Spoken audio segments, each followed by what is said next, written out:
ہمارے ہاں جو نعمت نہیں ہوتی اس کے لیے تجسس تو ہوتا ہے، پر جو نعمت موجود ہوتی ہے اس کا شکر ادا نہیں ہوتا۔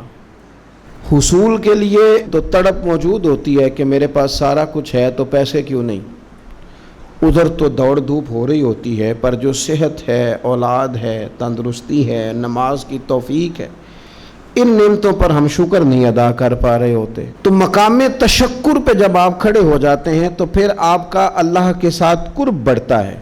ہمیں رب کریم نے جتنی نعمتیں عطا فرمائی ہیں نا، ان میں سب سے بڑی نعمت دولت ایمان کی نعمت ہے کہ اللہ تعالیٰ نے ہمیں اپنے پیارے حبیب لبیب صلی اللہ تعالیٰ علیہ وسلم کا امتی اور غلام بنایا۔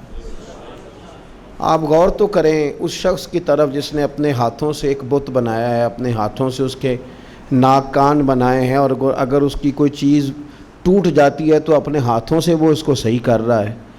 آپ دیکھیں کہ اس کی عقل کتنی قید میں ہے کہ اپنے ہاتھوں سے بنا کے وہ اس کے سامنے عبادت کے لیے کھڑا ہے۔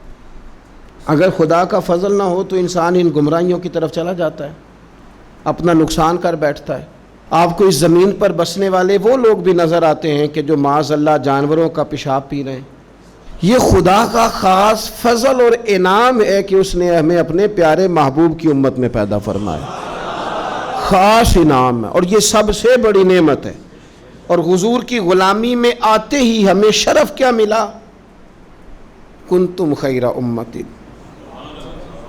اللہ فرماتا ہے تم ساری امتوں میں سے بہترین امت ہو گئے۔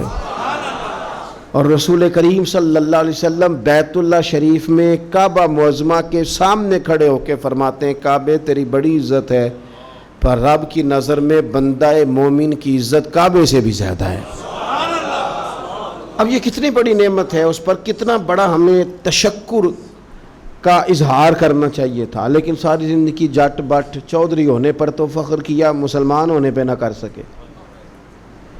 ساری زندگی ہم نے اپنے قبیلے پر، رنگ پر، علاقے پر، بستی پر، زبان پر، علم پر، دولت پر تو فخر کیا، کاش 2 رکعتیں پڑھ کے کہتے یا اللہ تیرا شکر ہے تو نے نبی پاک کا غلام بنایا۔ یہ اتنا بڑا اعزاز ہے کہ دعائیں مانگ مانگ کے بھی بہت سارے لوگ اسے حاصل نہ کر پائے، ہمیں بن مانگے ملا ہے۔ لیکن تشکر کے جذبات قلبی طور پر جو ہونے چاہیے، حضور کا ذکر کسی کا محتاج نہیں،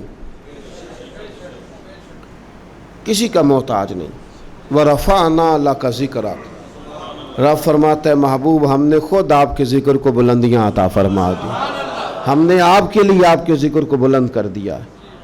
لیکن ہمارے ذمے کیا تھا کہ ہم خاص کر اس نعمت کا شکر ادا کریں، خاص کر۔ آپ اگر غور کریں محفل میلاد کرانے والے بھی، آنے والے بھی، جانے والے بھی، شریک ہونے والے بھی، تو اس طرح کا ماحول نہ بنائے جس طرح کوئی قوم کوئی تہوار بناتی ہے تو بس ٹھیک ہے، اس کو کوئی معمولی بات نہ سمجھے، یہ حضور کا میلاد ہے۔ اس پہ بندہ مومن نے اس بات پر شکر کرنا ہے کہ یا اللہ تیرا شکر ہے تم نے ہمیں اپنے پیارے محبوب کی غلامی عطا فرمائی ہے۔ اس کو معمولی قسم کی کوئی بزم سمجھ کر نہ گزار دیا جائے، اس میں جذبات کا خاص حسن ہو، کیفیات کا خاص جذبہ ہو۔